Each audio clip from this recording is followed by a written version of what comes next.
aqui é a Fernanda Frattarola e seja bem-vindo ao 6º episódio do Fernanda Explica.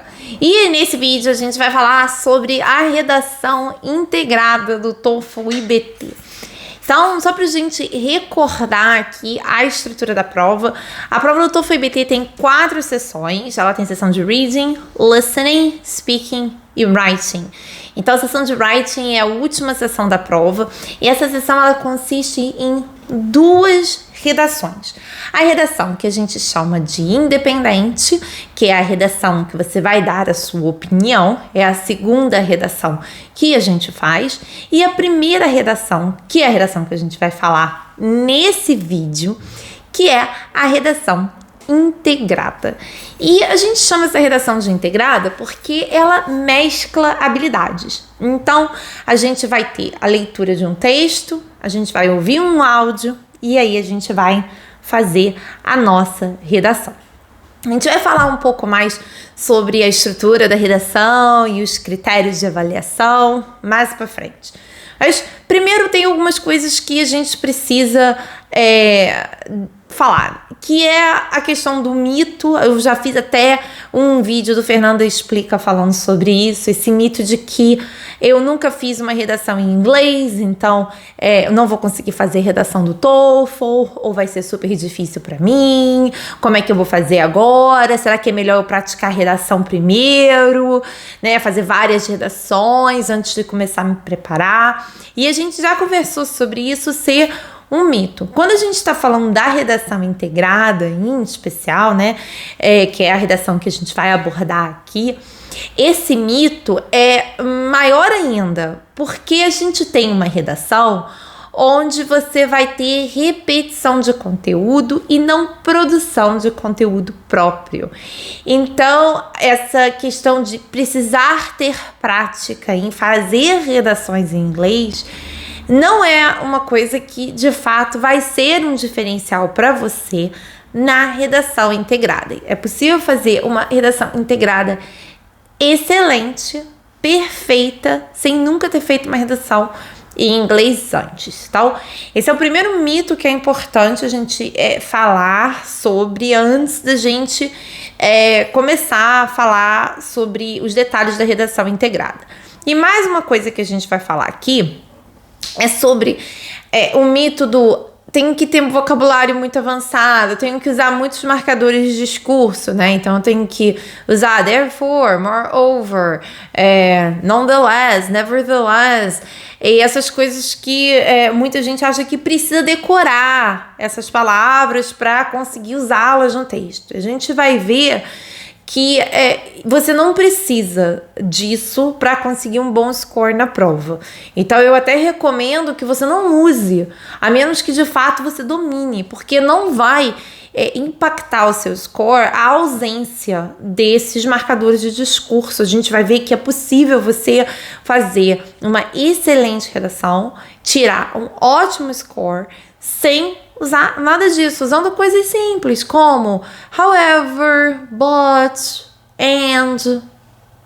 A gente pode jogar nessa redação integrada, a gente vai falar que você pode até jogar aí um on the other hand, mas é basicamente isso. Então, não precisa aí você ficar perdendo tempo decorando listas e listas de marcadores de discurso ou listas de sinônimos. Porque eu não vou ficar repetindo o verbo, porque não é o ponto aqui. Outra coisa que eu vou falar é sobre essa questão que a gente vai comentar aqui, sobre como você deve organizar a sua redação. E muita gente me pergunta assim, Fernanda, se eu organizar minha redação assim, eu não tô usando modelos prontos, porque eu li em algum lugar que se eu uso modelos prontos, eu vou perder ponto. A gente tem que entender que usar first, second, third não é um modelo pronto de redação. A gente tem que entender que isso que são questões de organização, palavras que a gente usa, todos os textos usam quando você está enumerando coisas e você está organizando o seu texto. Porque muita gente pergunta para mim, mas isso não é um modelo de resposta? O modelo de resposta é uma redação onde ela está basicamente pronta e você só troca algumas palavras, isso é um modelo.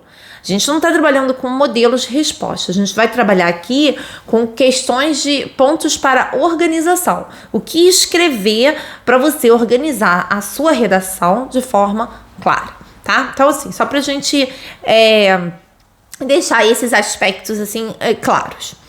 A gente tem que, então, saber, então, assim, o que você precisa fazer pra... Eu, como sempre, tô aqui, claro, né, gente? Com o meu caderninho, com as minhas anotações, pra eu lembrar tudo que eu quero dizer, pra não chegar no final do vídeo e eu falar assim, ai, esqueci, não falei, né? Então, assim, pra eu ter certeza que entreguei tudo, de vez em quando você vai me ver olhando aqui pra baixo, olhando aqui as minhas lindas anotações.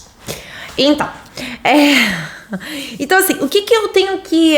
qual é a habilidade que eu preciso ter para conseguir fazer uma boa redação integrada? Porque eu falei que você não precisa, né, ter anos e anos de prática em escrever redações. Eu falei até que você não precisa ter escrito uma redação em qualquer momento da sua vida, né, uma redação em inglês. Você pode nunca ter feito uma redação em inglês e ainda assim conseguir um bom score. Então você pode estar se perguntando, então o que eu preciso ter, né? Se eu não preciso ter prática nessa habilidade, o que eu preciso ter para eu conseguir então um bom score nessa redação?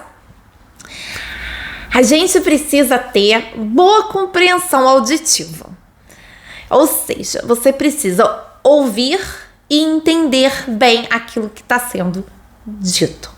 E aí a gente vai voltar à questão que eu mencionei logo no início desse vídeo, que é a redação integrada, ela vai mesclar habilidades. Então, a gente vai entender como é que ela funciona. Primeiro vai aparecer um texto para você ler.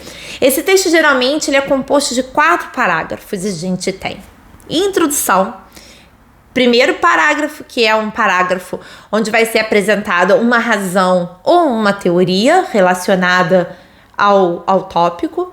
Segundo, terceiro parágrafo de desenvolvimento. Então, a gente tem 4 parágrafos. Esse texto, ele é acadêmico, então você vai ler sobre dinossauros, você vai ler sobre psicologia, você vai ler sobre agricultura, você vai ler sobre teoria de uso de uma determinada coisa, você vai ler sobre se uma obra de arte é ou não é autêntica. Então, a gente tem uns temas, assim, que de certa forma são relativamente interessantes alguns temas, porque você tem pontos de vista, um ponto de vista defendido, né? E depois você tem a argumentação contra esse ponto de vista. Então, é isso. A gente tem o texto, você vai ler o texto. Depois que esse texto some, então a gente tem esse texto onde o autor vai defender um ponto de vista ou ele vai apresentar teorias de uso de uma determinada coisa. É importante a gente entender que a gente não vai ter só a defesa de um ponto de vista, mas você pode ter teorias. Então, olha, uma determinada espécie tem o número, né, de seres tem reduzido. Então, o número de um determinado animal tem menos focas. Esse número está sendo reduzido. E aí você vai ter teorias de o que está levando esse animal à extinção. Não estou falando que a foca está entrando em extinção, porque eu vou te ser muito sincera, eu não sei. Mas é um exemplo. Então, você vai ter teorias de por que aquele animal está entrando em extinção. Então, isso pode acontecer. Tem teorias de uso de uma determinada coisa. Então, você pode ter ou teorias ou 3 razões para defender um ponto de vista. O que é importante a gente entender aqui? É que o áudio que vai vir depois é uma aula que a gente vai ouvir, que ela é sobre esse mesmo tema, só que ela vai se opor a ele. Ela vai se opor não ao tema em si, mas ao que foi apresentado. Então, vamos supor, se o autor diz no texto que uma determinada obra é autêntica, olha, a gente tem todos os motivos para acreditar que essa obra aqui é autêntica. Aí ele vai apresentar a primeira razão, segunda razão, terceira razão, para defender o ponto de vista dele. Quando a gente escutar o áudio, o professor na aula, o professor vai dizer, não, essa obra não é autêntica. E ele vai rebater as razões que foram apresentadas no texto. Então ele vai falar, olha, essa aqui que ele disse por causa do tipo de madeira, o que acontece é que fulano, quando pintou esse quadro, morava numa região que não tinha esse tipo de madeira. Esse tipo de madeira não tinha, e não tinha comércio desse tipo de madeira na época, então ele não pode ter pintado essa obra. Então você vai ter, ele vai rebater e ele vai explicar por que ele discorda daquilo. Quando a gente está falando de teorias, o que a gente vai ter são as teorias também rebatidas. Se o autor falar, por exemplo, que o animal está entrando em extinção por causa da caça, o professor vai falar que não é por causa da caça, porque a caça não é permitida naquela região, ou porque, não sei. E aí o professor vai explicar por que não. Então a gente vai ter sempre assim, né? Essa oposição, sempre. Segundo o material oficial da ITS, eles dizem que você pode ter o áudio apoiando esse conteúdo. Mas a gente nunca, nesses anos todos que a gente trabalha com TOEFL, são mais de 10 anos, a gente nunca nem viu um material oficial da ITS que possua um conteúdo onde o texto e o áudio concordam. A gente nunca teve nenhum aluno que fez uma prova assim. Eu nunca fiz uma prova assim. Então a gente diz que 99% das vezes ele vai se opor, porque a ITS é livre para ela fazer o que ela quiser, né? Na prova dela. Então, se ela quiser trocar, ela troca. Mas assim, 99% das vezes, então, vamos para não dizer 100, o que a gente tem é essa oposição. E o que é importante aqui quando a gente vai falar dos critérios de avaliação? Lembra que eu falei para você que você não precisa encher a sua redação com marcador de discurso? Pois bem, não precisa. Por quê? Porque o primeiro critério de avaliação aqui é o conteúdo. E o que é o conteúdo dessa redação? É repetição daquilo que foi dito no áudio. Ah, Fernanda, mas e o texto? Eu não preciso mencionar o texto. A gente vai mencionar o texto na nossa redação para um critério de organização, porque organização é um critério importante de avaliação. Então a gente vai lá e vai organizar bem a nossa redação. A gente sabe que a gente tem que contrastar os pontos. Então a gente vai mencionar o texto para fazer esse contraste e deixar claro qual é a ideia que está sendo aí oposta. Tudo bem. Mas a sua pontuação vem mesmo, né, em peso do conteúdo que foi entregue no áudio. O que a gente então precisa? Você vai ouvir aquele áudio. A gente tem que entender como é que a prova funciona, né? A gente vai ouvir aquele áudio. Tá falando, o professor tá falando um monte de coisa. Não adianta só você entender. Porque você pode entender tudo e vai chegar na hora de fazer a sua redação, você não vai se lembrar daquele monte de detalhes sobre um dinossauro, por exemplo. Então, o que você tem que treinar aqui? 2 habilidades que vão ser cruciais, não só para a redação integrada, mas também para a sessão do speaking, né? Que é a sessão que é muito temida pelos alunos. E que habilidade é essa? Ouvir e entender, então ter um bom listening, fazer anotações durante o áudio.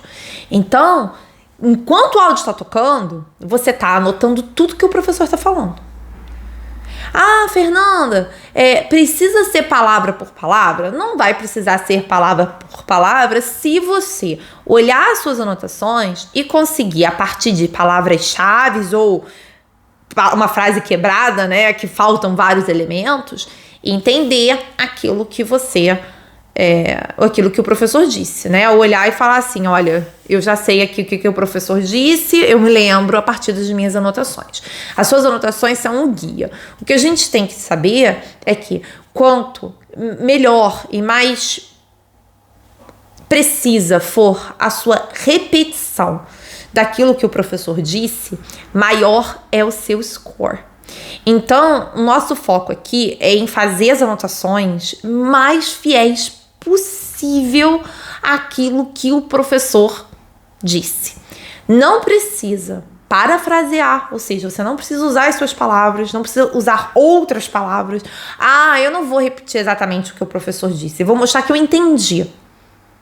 Então, eu vou escrever aqui o que eu entendi do que ele disse.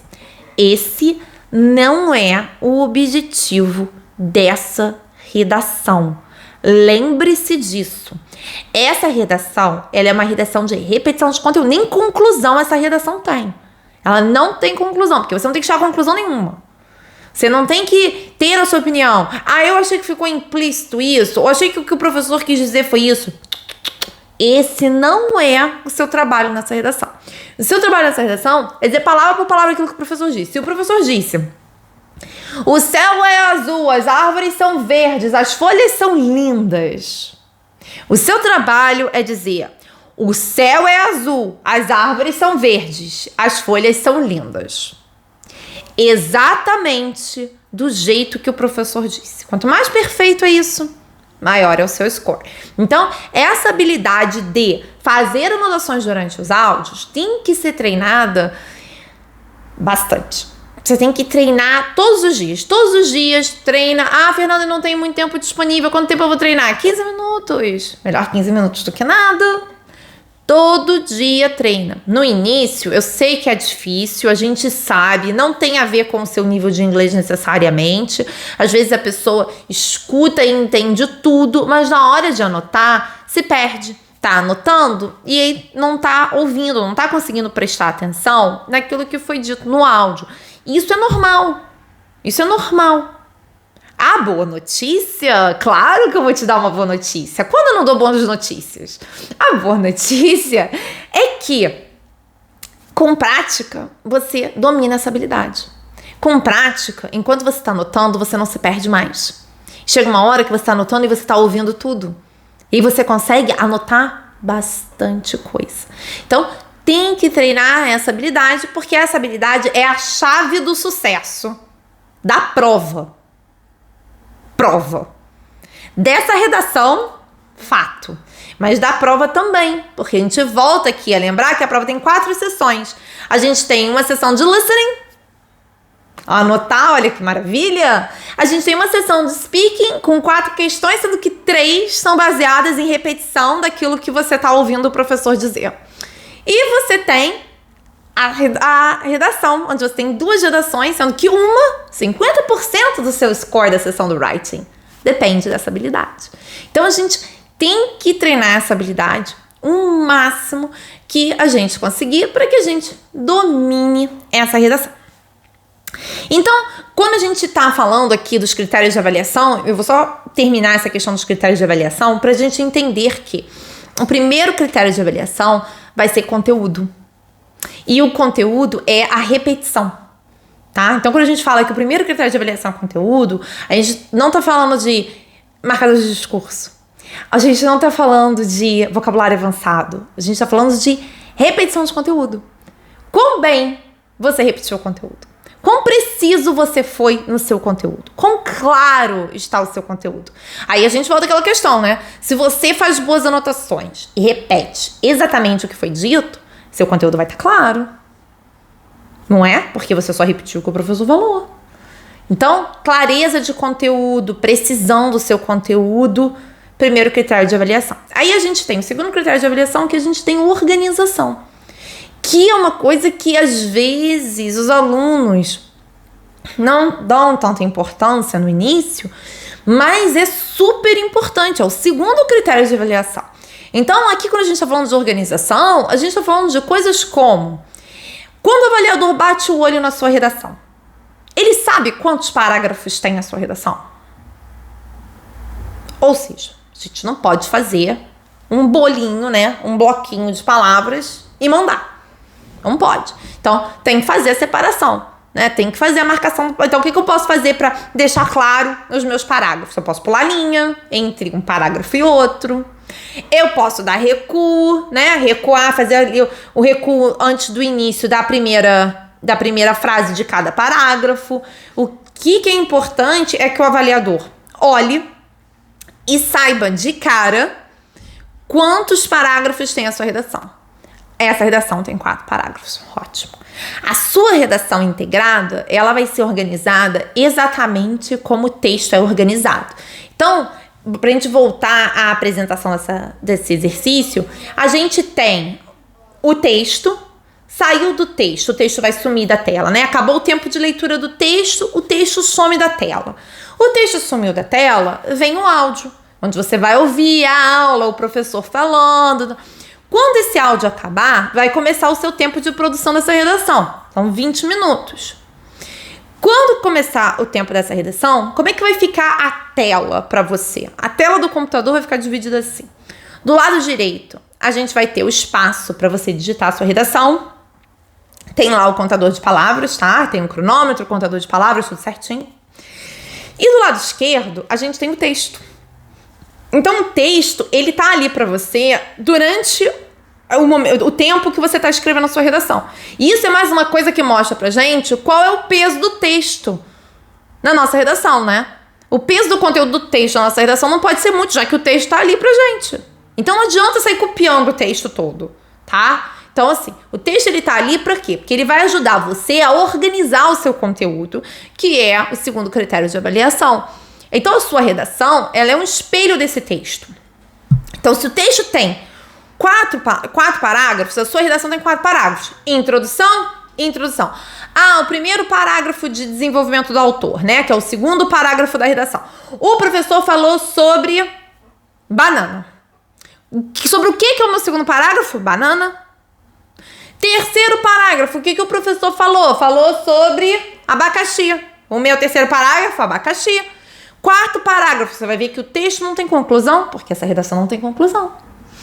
Quarto parágrafo, o professor falou sobre o quê? O professor falou sobre pêssego. Meu quarto parágrafo, pêssego. Organização. E a gente vai cair em outra questão aqui sobre organização já. Qual é, então, o terceiro critério de avaliação? Language use. Que é a língua, né? O idioma. Que aí vai entrar spelling, né? Ortografia. Vai entrar gramática.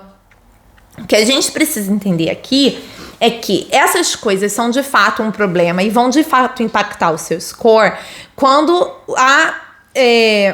prejudica a clareza do seu conteúdo. Então, por exemplo, estou fazendo minha redação, cometi um erro de gramática, mas o avaliador consegue ler e entender a minha frase e não há perda de clareza de conteúdo, vou perder ponto? Se foi um caso isolado, não. Tem um erro de gramática. Esse erro de gramática impediu o avaliador de entender a minha frase. Ele ficou confuso, não entendeu o que eu quis dizer, porque o erro de gramática foi um problema ali. Vou perder ponto? Vai te prejudicar. Em quê? Clareza, conteúdo. E aí a gente vai pro language use. Então, o language use, ele vai ser o último, ele acaba impactando nos outros critérios de avaliação, né? No primeiro critério de avaliação, que é desenvolvimento e clareza de ideias. Porque se você tem vários problemas gramaticais, a clareza de ideias e o desenvolvimento fica comprometido, mas ele não é o ponto que a gente deva se preocupar em eu vou botar marcador de discurso porque eu preciso muito ganhar ponto. Não no TOEFL ou IBT. Se a gente estivesse falando do IELTS, eu ia falar pra você, olha, vamos lá, marcador de discurso, vocabulário avançado, vamos cair dentro disso porque você precisa. Mas quando a gente tá falando do TOEFL ou IBT, isso não é a verdade. Então tem que tomar cuidado pra gente não cair aí nessa ilusão de que você tem que encher a sua redação de coisas que não precisa, tá? Então, quando a gente volta ao ponto da organização, o que é essa organização aqui? Essa organização, você tem que contrastar esses pontos. O ponto que foi apresentado pelo autor e o ponto que foi apresentado pelo professor no áudio. Pra gente fazer esse contraste, o que a gente vai fazer? A gente tem que falar, olha, no texto, o autor diz que... Tananã. However, on the other hand, but, o professor diz que... Então, todo parágrafo, a gente vai apresentar o que o texto disse e vai apresentar o que o professor disse. A gente precisa se lembrar que, como o foco, né, do avaliador é no conteúdo que você entregou referente ao áudio, a gente vai mencionar o texto muito brevemente. Então, se o autor apresenta que a primeira razão para ele falar que a obra de arte é autêntica é que o tipo de madeira que foi utilizado era uma madeira da região em que o pintor habitava naquela época, é isso que a gente vai escrever. Qualquer outra coisa que ele desenvolver, por que isso, não sei o quê, porque ele vai sempre desenvolver ali. A gente não precisa, a gente precisa do ponto principal. O ponto principal, a madeira tal era comum no local onde o pintor vivia na época. Né? Então, segundo o autor, essa madeira era comum na época no local onde o pintor vivia. Contudo, however, the professor states that... E aí você vai falar, o professor diz que... Aí sim. Então, quando você olha o seu parágrafo, a gente tem uma frase sobre o texto, que é a razão que foi apresentada ou a teoria que foi apresentada. E o restante do nosso parágrafo todo é sobre o que foi dito no áudio, que é repetição, palavra por palavra que o professor disse, palavra por palavra o que ele disse. Aí vai dar 3, 4, 5 linhas, dependendo do quanto o professor desenvolveu aquele tema e dependendo do quanto você conseguiu entender sobre aquela razão ou sobre aquela teoria. Essa é a organização. A organização ela tem que ser a mesma, tem que tomar cuidado para a organização ser a mesma. Então a gente vai lá, tem a introdução, né?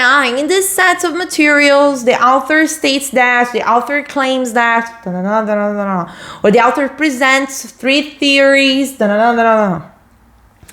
however, the professor, pronto. Primeiro parágrafo de desenvolvimento. First, aí o que você vai fazer? Você vai repetir essa estrutura. Começa falando do texto, do autor, e depois fala do professor. Second, primeiro do autor, depois do professor. Third, primeiro o autor, depois o professor. Toma cuidado para não misturar isso, porque às vezes a pessoa mistura. Ela apresenta autor, professor, de repente apresenta professor, autor. Aí quem está lendo fica confuso. Ih, será que ela trocou? Será que é isso mesmo? Quem será que falou isso? Porque você quebrou a organização, você quebrou o padrão que você estava apresentando. Então é importante você seguir o padrão para você conseguir atender esse critério de organização de forma clara. Então, é isso. Uma vez que a gente faça isso, que você saiba que, olha, é assim que eu vou organizar a minha redação, é esse o conteúdo que eu tenho que entregar. Estou treinando fazer anotações, consigo fazer boas anotações, consigo entregar um bom conteúdo, consigo repetir bem aquilo que foi dito no texto, no áudio, né? No texto não, no áudio. Eu consigo garantir que a minha redação tá boa, que ela atende os critérios de avaliação, porque esses são os critérios de avaliação. Então, se você vai se preparar para o TOEFL e IBT, essa habilidade de ouvir e a habilidade de treinar, fazer anotações durante os áudios, são habilidades que você deve começar a praticar hoje mesmo. Não só para a redação integrada, que a gente agora falou aqui bastante sobre ela, né? Estrutura, o que você precisa saber, o que você precisa ter para fazer uma boa redação, mas vão te ajudar também na sessão do speaking, que a gente tem a mesma estrutura. É a mesma estrutura, que é a estrutura de repetição daquilo que foi dito no áudio.